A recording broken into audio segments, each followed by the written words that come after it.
Bismillahirrahmanirrahim. Assalamualaikum warahmatullahi wabarakatuh.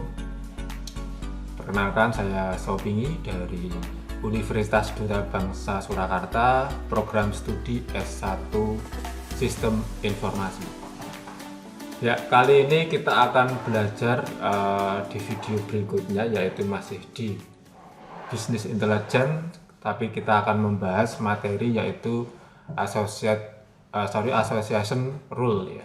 Dimana ini salah satu algoritma yang akan dibahas nanti, yaitu algoritma terkait dengan hubungan antara produk-produk yang dibeli oleh pelanggan, sehingga nanti akan diketahui produk yang saling berkaitan, ya. Sehingga nanti output dari materi hari ini diharapkan mahasiswa mampu memahami bagaimana menggunakan metode atau algoritma association rule dalam hal pengambilan keputusan. Kita mulai dulu terkait dengan apa sih yang dimaksud dengan association rule, yaitu proses mendeteksi kumpulan atribut yang muncul bersamaan dalam frekuensi yang sering, dan membentuk sejumlah kaidah dari kumpulan-kumpulan tersebut. Jadi nanti atribut itu bisa dikatakan produk apa yang nanti yang dibeli yang sering muncul dalam transaksi. Sebagai contoh, misalkan secara gampangnya gitu ya, 90% orang berbelanja di suatu supermarket yang membeli roti juga membeli selai. Nah, jadi satu supermarket yang beli itu 90% adalah membeli roti juga membeli selai. Ini sudah dapat diketahui bahwa ternyata kalau beli roti itu pasti include-nya juga beli selai. Tapi ada juga nih 60% dari semua orang, ya, yang berbelanja, entah itu di supermarket, entah itu di pasar dan sebagainya, itu juga melakukan hal yang sama, yaitu membeli selai ataupun membeli roti. Nah ini, tapi itu kan gampangnya ya, tapi nanti dalam prakteknya kita akan menggunakan logika, di mana logika yang akan kita gunakan ini atau algoritma yang akan kita gunakan ini akan membuat semacam aturan, ya, semacam aturan hubungan dari masing-masing produk yang akan dibeli, sehingga nanti menjadi keputusan, oh kira-kira bulan depan itu apa sih produk yang harus kita sediakan, apa sih produk yang harus kita produksi untuk memenuhi kebutuhan dari pelanggan. Oke, ada definisi ini dari beberapa sumber atau ahli gitu ya.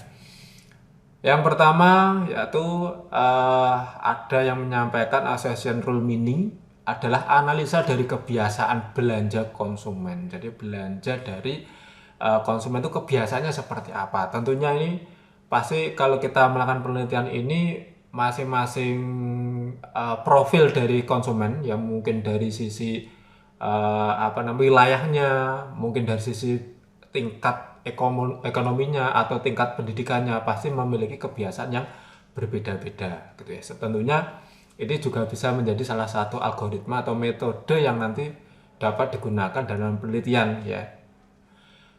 Terus dengan mencari asosiasi, korelasi antara item-item yang berbeda yang diletakkan konsumen dalam keranjang belanjaannya, gitu ya. Contoh ini tadi udah kita sebutkan ya.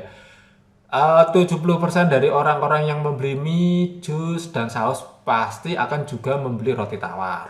Nah, terus ada juga dengan kemajuan teknologi, data penjualan dapat disimpan dalam jumlah yang besar, yang disebut dengan basket data. Sehingga dalam kita membahas definisi association rule ini, kalau nanti dalam pembelajaran mungkin datanya nggak begitu banyak. Tetapi kalau sudah masuk ke dunia bisnis, dunia kerja, tentunya ini datanya nggak cukup 1 hari, 2 hari, 1 minggu, bisa berbulan-bulan bahkan bertahun-tahun untuk diketahui aturan ataupun hubungan dari satu produk ke produk yang lain. Sehingga nanti diketahui prosentasi dari kuatnya hubungan dari antar produk itu. Kemudian aturan asosiasi yang didefinisikan pada basket data dapat digunakan untuk menganalisa data dalam rangka yang pertama keperluan desain katalog promosi. Ya, jadi ini saya mau promosi apa nih? Produk apa yang mau dimunculkan, produk apa yang mau diskonkan, sehingga kalau ini ternyata peta atau asosiasinya dari produk A ke produk B ini ada hubungannya, tentunya ini bisa dijadikan semacam promosi sehingga untuk menarik orang akan semakin beli gitu ya. Terus proses pembuatan keputusan bisnis ya, mungkin dari sisi harganya ini mau dinaikkan atau diturunkan. Kalau dinaikkan nanti akibatnya apa ya, kalau diturunkan juga mungkin akibatnya apa. Segmentasi konsumen ini yang seperti saya sampaikan tadi, bahwa ketika antara misalkan ekonomi yang ke bawah atau ekonomi menengah ke atas, itu nanti akan ketahuan, ini yang kebiasaan beli, misalkan orang yang beli mobil biasanya langsung beli aksesorisnya, tapi ada juga nih orang yang beli mobil second tapi dia nggak beli aksesoris gitu ya. Nah, ini menjadi semacam segmentasi konsumen mana yang mungkin sering setelah beli mobil kok sekalian aksesorisnya, sehingga akan terpetakan mana pelanggan-pelanggan yang bisa ditawarkan aksesoris gitu ya. Terus target pemasaran. Nah, kalau kita bicara target pemasaran, setelah segmentasi konsumen tadi tercipta, tentunya pasarnya beda. Kalau ini yang ditargetkan yang mungkin klaster A dengan klaster B, pasti model pemasarannya yang ditawarkan pasti berbeda. Nah, itu salah satu atau beberapa contoh yang nanti bisa diterapkan ketika kita sudah berhasil mendapatkan association rule dari sebuah data transaksi belanja dari konsumen. Kita lanjutkan contoh ya, ini kaidah asosiasi, misalkan nih marketing dan sales promotion. Ketergantungan, misalkan bagel pasti membeli potato chip. Potato chip sebagai konsekuensi dapat digunakan untuk menentukan apa yang dilakukan meningkatkan penjualan.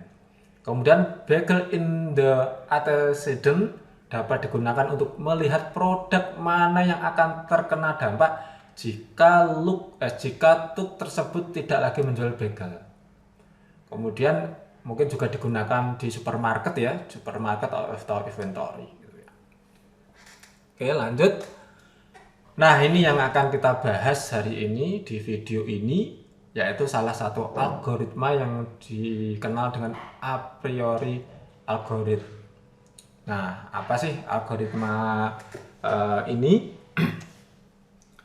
Merupakan salah satu algoritma yang digunakan di dalam memecahkan persoalan association rule meaning ya, yang mengolah suatu database transaksi. Dengan setiap transaksi adalah suatu himpunan item-item. Maksudnya satu transaksi bisa terdiri dari beberapa item produk. Kalau cuma satu item ya nanti nggak bisa kita gunakan, harus ada beberapa produk karena nanti akan dihitung atau akumulasi menggunakan algoritma a priori. Kemudian mencari seluruh kaidah a priori yang memenuhi kendala atau syarat minimum support. Ya, nanti kita misalkan nih kita tentukan minimum supportnya 50%, 70% dan sebagainya. Tapi kalau terlalu tinggi agak susah. Biasanya yang sering dipakai itu 50%. Termasuk minimum confidence yang diberikan user. Nah, minimum confidence ini nanti kita hitung nih keterkaitan dari barang A ke barang B, nanti nilai confidence-nya seperti apa. Tentunya kita juga punya patokan. Nanti kita hitung persentasenya baru untuk pengambilan keputusan bisnis ditentukan minimumnya berapa. Apakah 75% atau 80%. Kalau 70% ke atas bisa dipegang menjadi pedoman untuk mengambil keputusan, tapi kalau misalkan kurang dari 75% mungkin diabaikan. Tapi itu ya namanya algoritma yang nilai minimum confidence ya terserah dari pengguna usernya nanti ya. Terus algoritma a priori dapat digunakan untuk menemukan tren bisnis dengan menganalisa transaksi konsumen. Nah, ini kalau ada database banyak di sistem transaksi, itu bisa diambil, sehingga nanti trennya apa sih, orang kalau beli, misalkan beli handphone, biasa kalau beli handphone dia selanjutnya mau beli apa, apakah beli apa namanya, casingnya handphone, atau mau beli handset misalkan, atau mau beli screen, pengaman screen, atau yang lainnya. Nah itu pasti akan digunakan untuk menganalisa gitu. Contoh misalkan, oh orang kalau beli handphone tentunya pasti seringnya menggunakan atau membeli casing atau apa, case ya, case dari handphonenya, karena mungkin HP-nya baru, eman-eman kalau keberet atau kejatuh beli casingnya pun bisa di analisa lagi. Oke, kira-kira kalau ini orangnya segmentasinya menengah ke atas, itu casingnya yang modelnya kayak apa, atau kalau ini laki-laki modelnya hitam misalkan, kalau perempuan misalnya pink atau kuning, atau mungkin ada gambarnya boneka atau apa, itu kalau yang perempuan. Nah itu bisa dianalisa juga. Contoh, 30% dari transaksi yang memuat bir juga memuat popok 5%, yang artinya 30% merupakan confident dan 5% merupakan support dari kaidah ini. Oke, nanti lebih jelasnya kita bahas langsung dengan contoh kasus gitu ya. Oke, ini logikanya ya. Ini saya nggak menggunakan bahasa pemrograman ya, kita gunakan aja pseudocode, atau seolah ini bahasa pemrograman tapi bukan coding nyata. Kalau coding nyata mungkin lebih panjang gitu ya.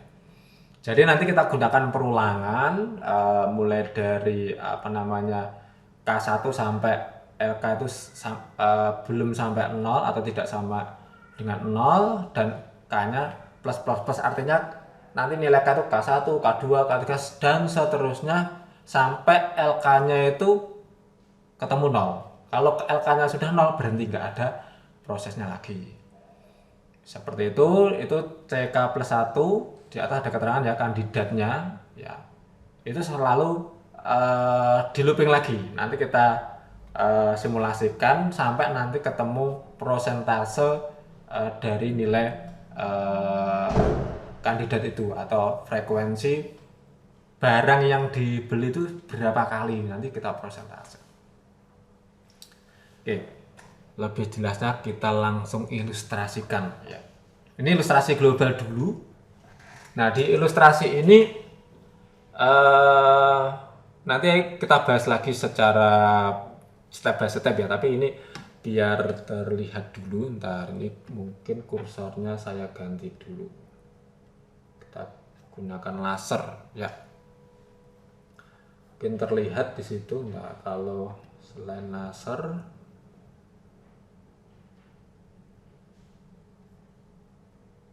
sama ya.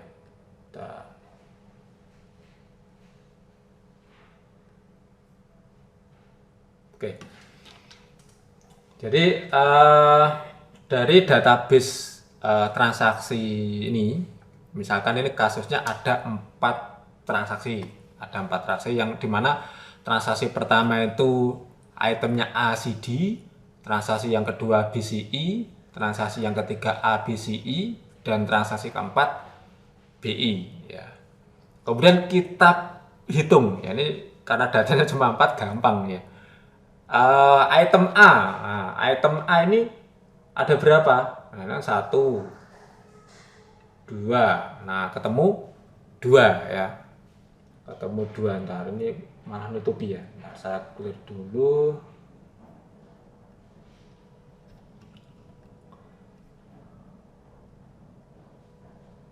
Oke, mungkin pakai itu tapi jangan pas tulisannya lah ya.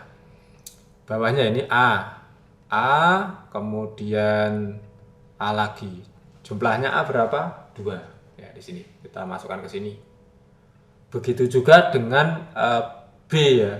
B muncul 3 kali di sini. 1, 2, 3. Kemudian kita masukkan ke sini 3 dan seterusnya, sehingga di sini kita lihat di kolom di tabel yang kedua ini kita bisa membuat item set. Produk A munculnya 2, produk B munculnya 3, produk C munculnya 3, produk D cuma 1 kali, dan produk I 3 kali. Kemudian kita definisikan lagi ya. Di situ item set A, B, C, I. Nah, kenapa D-nya nggak ikut? Nah, kenapa D-nya dihapus? Nah, karena kita sebelumnya tadi kita buat ada namanya support ya. Ada data support. Supportnya tuh harus terjual berapa persen atau muncul datanya berapa persen. Di sini dalam gambar ilustrasi saya ini supportnya adalah minimal 50%. Artinya kalau jumlahnya 4 berarti minimal harus 2. Karena D itu cuma 1 masih di bawah 50% sehingga tidak kita masukkan menjadi item set yang akan nanti kita lanjutkan di proses berikutnya. Sehingga D-nya kita coret. Sehingga di sini tinggal A, B, C dan E. D-nya hilang ya. Artinya tidak tidak kita ikutkan untuk D-nya. Terus kita setkan lagi. Nah, yang di proses C2 ini kita kombinasikan A dengan B, A dengan C, A dengan E, B dengan C, B dengan E, C dan E. Kita buat kombinasi. Kenapa kita kombinasikan? Ya ini kita akan melihat nanti kira-kira yang membeli barang A dan B itu berapa, yang membeli barang A dan C berapa, sampai bawah itu barang C dan E berapa. Nah, sehingga kita dapatkan nih, ternyata yang membeli barang A dan B itu cuma 1. Nah, tahunya dari mana? Kita lihat di sini. A dan B yang mana? Nah, nih. Berarti yang transaksi nomor 3 ya, transaksi nomor 3. Itu AB yang membeli A dan B cuma 1 transaksi. Terus AC itu muncul 2 kali nih di transaksi yang pertama dan transaksi yang ketiga, berarti muncul 2 kali. AE muncul 1 kali di transaksi ketiga dan seterusnya. Misalkan BE ya, BE 3 kali, BE itu transaksi kedua, ketiga dan keempat muncul 3 kali. Nah, di sini kita dapatkan item set lagi. AB, AC, AE, BC, BE, dan CE. Masing-masing terjual atau muncul transaksinya 1 kali, 2 kali, dan seterusnya. Itu yang di bawah 50% atau di bawah angka 2 kita hapus. Karena tadi nilai supportnya adalah 50% dari total penjualan. Kalau 4 berarti kalau 4 50%-nya berarti 2. Berarti yang AB sama AE kita coret. Jadilah item set berikutnya dengan item set AC, BC, BE, dan CE. Nah, sekarang ini dengan cara yang sama, ya langsung kita jujuk ya, kita lompati dengan cara sama dengan kombinasi yang C2 tadi. Misalkan AC ACB atau ACE, kemudian ACB atau BCE dan sebagainya, dikombinasikan ketemulah item set BCE. Kenapa yang lain kehapus? Karena setelah dikombinasikan itu munculnya cuma 1 kali. Contoh misalkan di sini D-nya udah hilang ya, berarti ACE itu muncul 1 kali. Kemudian ABC ada nggak? ABC juga 1 kali. Nanti kita lihat di pembahasan bawahnya ada. Sehingga di sini diketahui nilai terakhir item set BCE dengan 2 kali kemunculan. Nah, kalau ini masih kurang jelas kita lihat slide berikutnya ya. Nah, ini kalau ini kita bahas. Jadi yang slide sebelumnya ini tadi kita lihat secara umum dulu alurnya seperti itu. Tapi ini ingat datanya cuma 4. Kalau cuma 4 ya prosesnya nggak panjang. Bayangkan kalau produknya itu seratusan atau bahkan ribuan, itu kalau nggak pakai program kan nggak mungkin dihitung secara manual. Kita lanjut, ini contoh soalnya. Sebenarnya ini sama dengan yang gambar sebelumnya, tapi kita bahas step by stepnya. Ada 4 transaksi belanja konsumen, akan dicari hubungan asosiasi antar item dengan minimal supportnya 50%. Ingat ya, 50%. Artinya yang menentukan siapa ya dari si pemilik bisnisnya. Misalkan 50% artinya kalau ada kemunculan lebih dari 2 atau 2 sama dengan lebih besar, maka bisa dikatakan itu masuk dalam proses perhitungan item setnya. Yaitu produknya ada 1, 2, 3 ya. A, B, A kopi, C gula dan seterusnya, tapi kita nggak akan menyebut nama produknya, kita sebut aja A, C, D, B, C, E, A, B, C, E dan B, E. Langkah 1 kita buat item set, atau mungkin di sini kita singkat L1 atau large 1 gitu ya. Terus jumlah transaksi 4, minimal supportnya 50%, artinya 2 dari 4 transaksi atau minimal 2. Nah, itu A muncul berapa tadi sudah kita hitung di awal ya. Muncul 2 kali 50%, B muncul 3 kali 75%, C 3 kali 75%, D 1 kali 25% dan E 3 kali. Nah, di situ tadi kita coret D-nya ya, tapi di sini enggak saya terangkan. Kemudian langkah 2 mencari kandidat item set untuk large yang kedua, large item set yang kedua. Dikombinasi lagi. Tadi yang kita hapus adalah BD dan DE. Kenapa dihapus? Karena kombinasi BD dan DE nilai kemunculannya masih di bawah 2, sehingga dihapus. Yang ketiga,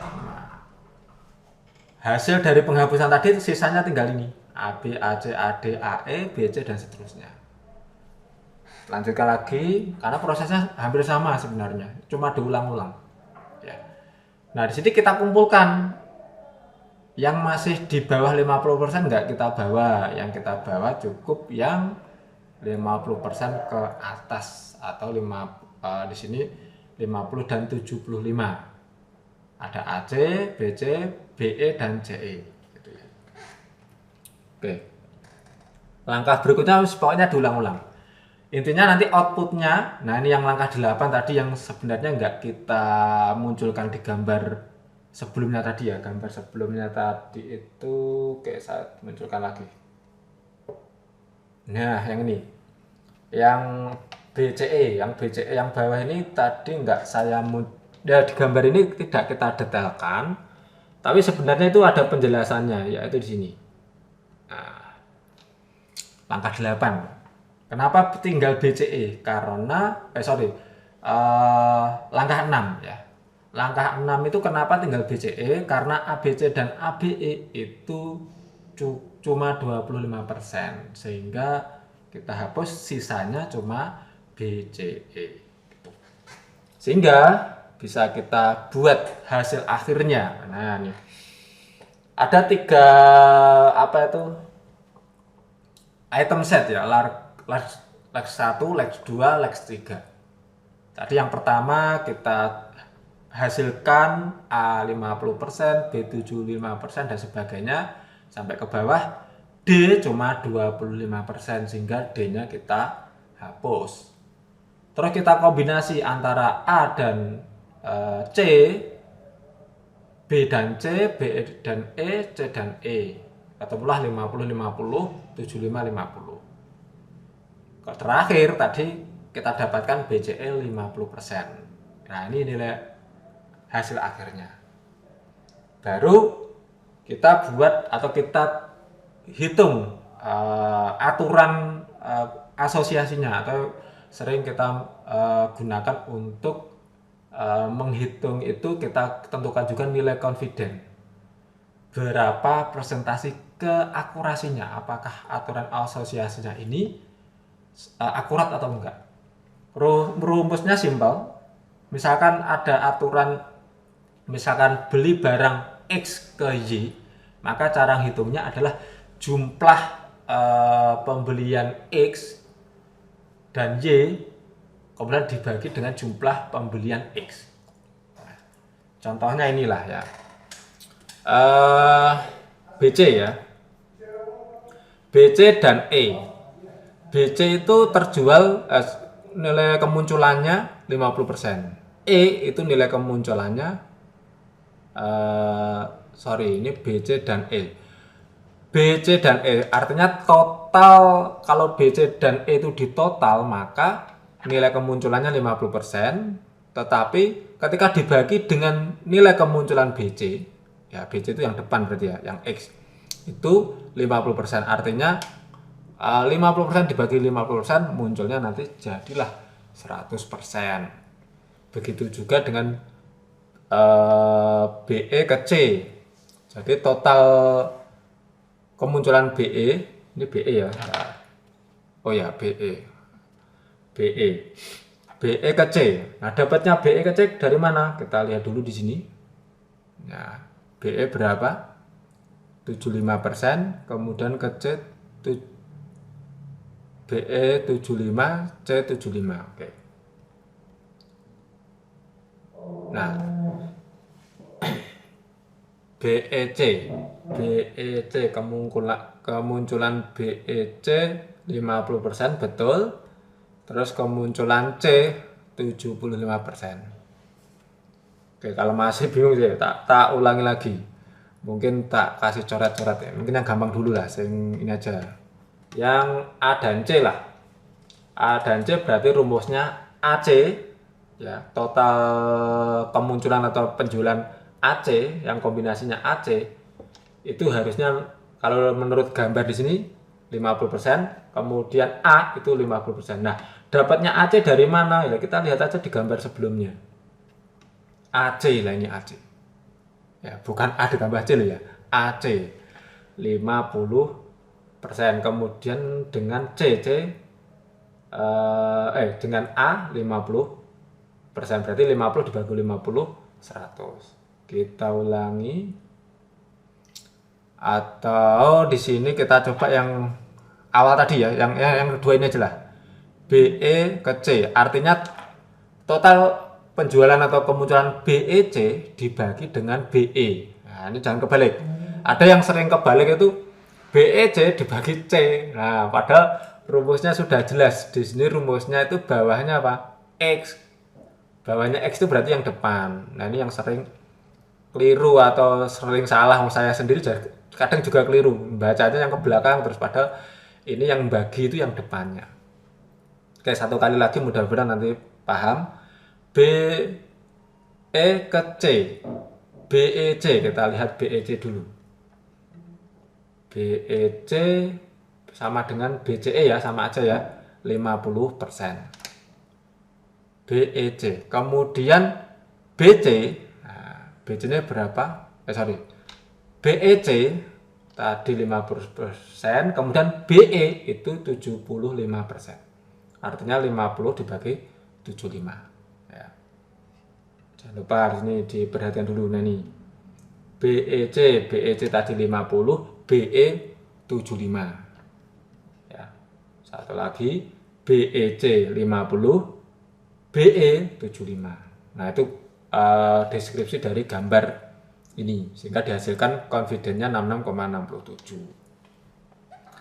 Nah itulah nanti yang kita gunakan untuk melihat keakurasinya. Semakin besar akurasinya ya semakin bagus. Tinggal nanti di sini ditentukan oleh pengguna atau user. Misalkan, oh aturannya saya lebih percaya yang di atas 75% misalkan. Berarti nanti yang digunakan itu yang ini.